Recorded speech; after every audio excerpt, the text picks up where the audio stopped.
Hey friends, if you wish to fix unhandled exception has occurred on your application error on Windows 11, then please watch this video. I will guide you through the resolutions. Now, the first solution is to enable .NET on your computer. Search for Windows features in the Windows search bar. Click on Turn Windows features on or off. Wait till it loads. Expand the list for .NET Framework 3.5 and 4.8 and make sure that all of these checkboxes are checked. If any of them is unchecked, make sure it's checked again. Click on OK. The next solution is an SFC scan. Search for command prompt in the Windows search bar.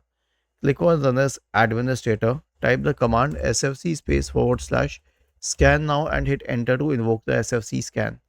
The last solution is to update Windows. Right click on the Start button. Select Settings from the menu. Go to the Windows Update tab on the list on the left hand side.